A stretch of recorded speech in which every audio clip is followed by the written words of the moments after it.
नमस्कार दोस्तों, मैं हूं अनामिका सिंह और मैं बहुत बहुत स्वागत करती हूं आपका पिनेकल कैरियर इंस्टीट्यूट भोपाल के यूट्यूब चैनल में।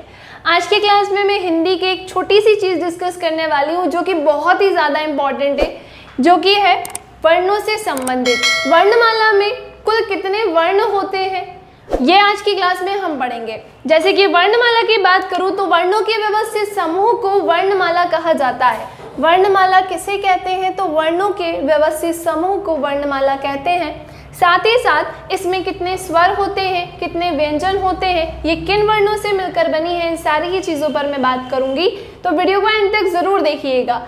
सबसे पहले तो देखिएगा ऊपर अ से लेके आ तक के वर्ण लिखे हैं, ये क्या कहलाते हैं? तो इन्हें स्वर कहते हैं। ये तो सबको पता ही होगा। स्वर क्या होते हैं? तो ये स्वतंत्र रूप से बोले जाते हैं। इनके उच्चारण में इन्हें किसी और की मदद की आवश्यकता नहीं होती है, ये स्वतंत्र होते हैं, फ्री होते हैं।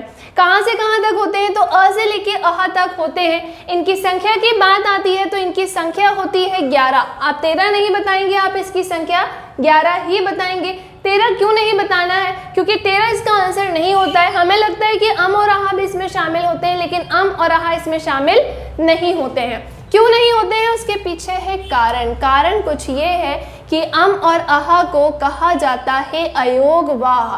क्या कहते हैं? तो इसे अयोगवाह कहते हैं। अयोगवाह मतलब वह वर्ण जो ना तो स्वर है ना ही व्यंजन है, लेकिन परिस्थिति के अनुसार स्वर भी है, व्यंजन भी है, ऐसे वर्ण अयोगवाह वर्ण कहलाते हैं। इनमें से भी ना अम को कहा जाता है अनुस्वार और आहा को कहते हैं विसर्ग। तो अम और आहा ये सब अयोगवाह कहलाते हैं। अयोगवाह के बारे में मैंने आपको बता दिया है। अब आते हैं थोड़ा आगे, वहां पे मैं इसकी संख्या भी लिख देती हूँ भाई, क्योंकि गिनती करनी है। और पहले तो ये देख लो वर्ण कितने होते हैं, 52 होते हैं, स्वर है 11, अयोगवाह है 2, यानी ये कुल कितने हो जाएंगे? 13 हो जाएंगे। अब देखते हैं व्यंजन के बारे में। स्वर के बाद हम क्या पढ़ते हैं? व्यंजन पढ़ते हैं। व्यंजन क्या होते हैं? तो स्वर की सहायता से बोले जाने वाले वर्ण व्यंजन कहलाते हैं। प्रत्येक व्यंजन के उच्चारण में अ स्वर छुपा होता है। प्रत्येक व्यंजन में कौन सा स्वर होता है? तो इसमें अ, छोटा अ स्वर छुपा होता है। कहाँ से कहाँ तक होते हैं? तो इसकी कुल संख्या 33 होती है।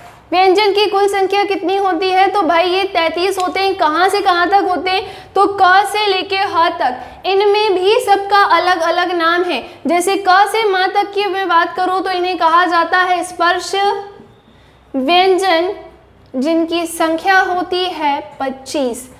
आगे देखिएगा य, र, ल, व, इसे क्या कहते हैं? तो इसे कहा जाता है अंतःस्थ व्यंजन, जिसकी संख्या है 4।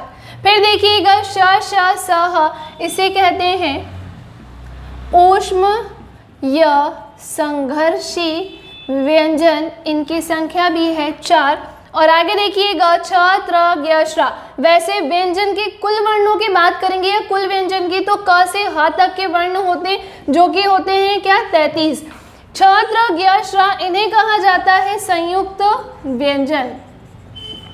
इन्हें संयुक्त व्यंजन इसलिए कहते हैं क्योंकि ये दो अलग व्यंजनों के मेल से बनते हैं, इसलिए इन्हें संयुक्त व्यंजन कहा जाता है। जैसे कि अभी आप पहले टोटल देखो 11, 2, 33 और संयुक्त व्यंजन भी इसमें मिलाएंगे, फिर भी टोटल अभी नहीं आ रहा है। टोटल अभी यहाँ पर निकल कर आ रहा है 50। आप टोटल करोगे तो आपको समझ में आ जाएगा। 2 कुछ कम पड़ रहा है, उसके पीछे एक कारण।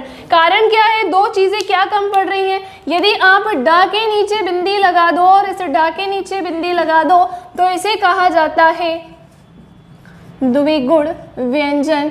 और यदि आपको गिनती पूरी करनी है तो द्विगुण व्यंजन की संख्या को भी इसमें शामिल करना होगा, फिर आपका टोटल आ जाएगा क्या? 52। साथ ही साथ इसे संयुक्त व्यंजन 2 अलग व्यंजनों के मेल के कारण कहते हैं। तो वो 2 अलग व्यंजन क्या है ये देखिएगा। जैसे कि छ से छतरी किसके मेल से बना है? तो छ से छतरी आधे क और श के मेल से बना है। त्र से त्रिशूल आधे त और र के मेल से बना है। ज्ञा से ज्ञानी आधे ज और इया के मेल से बना है। और श्र आधे श और र के मेल से बना है। जितना भी आपके सामने मैंने पढ़ाया है ये बहुत ही इंपॉर्टेंट है। अगर आप व्यापम के किसी भी एग्जाम की तैयारी कर रहे हैं तो आपको पता होना चाहिए कि हिंदी वर्णमाला में कितने वर्ण होते हैं और किस वर्ण का क्या महत्व है। नेक्स्ट फिर मिलेंगे हम दूसरी किसी वीडियो के साथ जिसमें मैं इसी तरह से कुछ इंपॉर्टेंट आपको बताऊँ।